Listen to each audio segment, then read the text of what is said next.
Today, let's talk again about cybersecurity, reframing the conversation, and you'll see how we get to the question, can SEAL Team 6 stop ransomware? This is a bonus episode of The Business of Tech.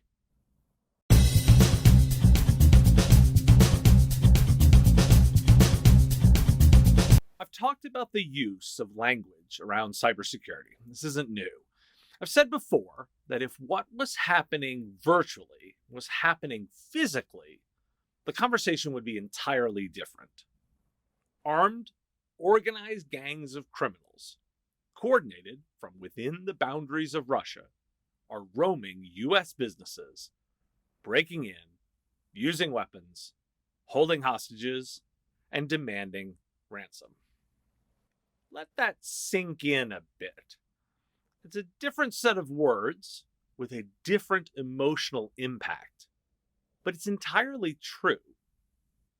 Let's expand this to be full news coverage and tell the larger story of a typical breach. Today, a gang of criminals broke into a small business. They stole every document within the facility and put it within a locked safe they are now in possession of. They have demanded thousands of dollars for the return of the business. U.S. law enforcement was notified, but is understaffed and underfunded to dedicate efforts to investigate. Due to the international nature of the crime, the criminals are now outside of their jurisdiction.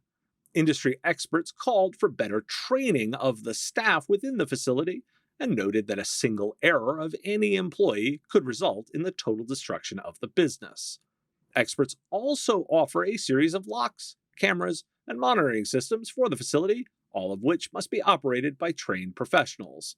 Those systems provide no guarantee of success, although if operated correctly, reduce the likelihood of an incident. The lockmaker business has seen explosive growth, and there are now thousands of products within the category. The situation has reached a point where insurance companies are unwilling to cover businesses from liability, with multiple companies withdrawing from the space. For those able to acquire insurance, premiums are significantly higher than ever before. Criminals to date have compromised the security of the U.S. government, disrupted fuel distribution across the east coast of the U.S., have been implicated in the deaths of several under hospital care, among other acts of warfare. Under the terms of the NATO alliance, these incidents have been classified as acts of war, although currently the actors are believed to be independent crime syndicates rather than a single state-sponsored actor.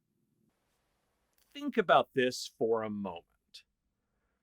I speak often about the financial incentives as a measure to understand the motivation of the players. If you don't think the lock makers are happy with this situation, here's a security provider on stage just recently. Quote, "What we have come to learn is that we are in the golden age right now. If you look at the term golden age, it's looking back at a certain period and saying, those were good times. We weren't at battle with anyone. There was no famine. We were good to go. Fast forward 3 years, we're all going to be looking at 2021, 2022 and going, that was a really good year. We really sold a lot that year. We really grew as a company." Now let me be clear. This is an on-stage business development person delivered the trained company line. Let's not shoot the messenger here. Just let it sink in. Would you say this is a golden age with record criminal profits? Or is it a golden age for those who are making money on selling locks too?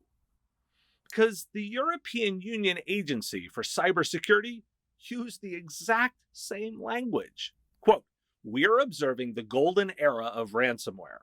It has become a national security priority, and some argue that it has not yet reached the peak of its impact." That's directly from their new paper on the threat landscape. It feels rather perverse to think about criminals and suppliers considering the same opportunity by a core vulnerability in end customers. It's a golden era to make money on the suffering of customers. I can't get past the fact that if this was a physical experience, the demands for change would seem so different.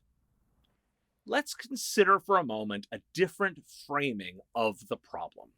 I want to conduct a bit of a thought exercise here.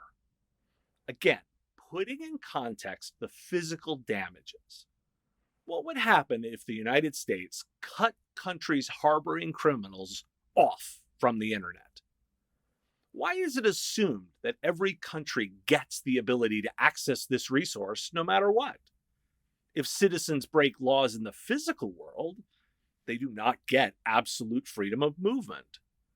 So why do they virtually? There are countries one simply cannot do business with. Do the thought exercise. Why do we allow this? Why is it assumed every country should get access, regardless of how they operate? There's a general assumption that this is the world we live in. If armed gangs of international criminals are actively breaking into businesses under the cover of another country's government, why is our response just to buy better locks for the store? Aren't the lock makers simply better served by this answer? Remember the parallel: a physical world where roving gangs are constantly banging at the door and moving unimpeded. Because that's what we're currently accepting. Here's another thought exercise for you. The leader of a criminal organization was executed by SEAL Team 6 under orders from the US government as a kill or capture mission based on intelligence linking that individual to crimes committed on US soil, based on law enforcement investigation linking the organization and its leader to the deaths of American citizens, and without prior notice to the government whose country this individual was residing in. The US deployed personnel and conducted operations within their borders to eliminate the criminal. As I'm sure you've deduced, this was Osama bin Laden. What if I was just describing an operation to eliminate the leader of a ransomware organization? Again, context. The leader of a criminal organization disrupts hospitals, fuel distribution, energy distribution, and tens of thousands of businesses, all within the borders of a country that's allowing this to happen. That is terrorism. Now, why is this different? Let me be entirely clear here. I am not directly advocating for these to be made into direct actions. In fact, moves like the US State Department creating a Bureau of Cyberspace is how a government makes steps towards this, so it's not a simple escalation to the end state. What instead I'm highlighting was that in the case of physical terror, Americans were both accepting and supportive of aggressive action against those criminals responsible. Yet, because it's happening virtually, not only are we not loudly calling for action from leadership, but our answer instead is simply to encourage victims to buy more locks. Buy more locks. And consider this set of crimes, of terrorism, is so much more widespread. So, what to do? First, do not talk about the security opportunity as a benefit. Frankly, security investments are both necessary and an unwanted tax on businesses. Both can be true. While a certain baseline of security is always responsible and necessary, pure acceptance of the current state of affairs and then blaming victims is wrong when the conditions are open warfare. Second, demand more.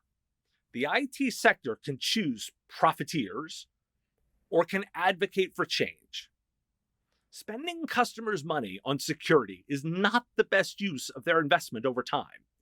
You want to play business offense, not business defense. Core internet technologies should be revised to be made more secure.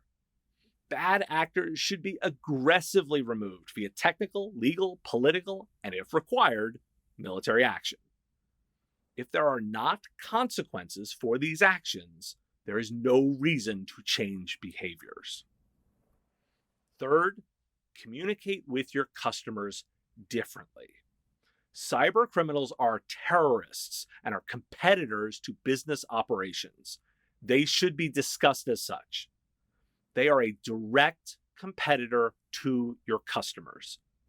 They steal profits. They hold hostages. This isn't an opportunity to exploit. It's a scourge to be eliminated. It's wanton crime on our streets. And that isn't a golden thing. Thanks for watching this bonus episode of The Business of Tech. If you like what you heard here, hit that like button and hit subscribe. It really helps, and I appreciate the time that you do that. Additionally, if you want to have a conversation, write something in the comments. I read them all, and dialogue is the point. I don't necessarily claim to be right. I do want to make sure that we've engaged correctly. If you really like this content, you can find it daily on the Business of Tech podcast. Go to businessof.tech, click the big blue subscribe button, and find the podcast on whatever podcatcher you like to listen on. It's available on Apple Podcasts, Spotify, Google, or wherever fine podcasts are found. And if you want to help with the content delivery and want to get access to things early, I've got a Patreon. You can support me directly. Go to patreon.com/MSPradio, and it's give what you want. You set the value of the content and help me make this kind of delivery on an ongoing basis. Thanks for listening, and I will talk to you again soon.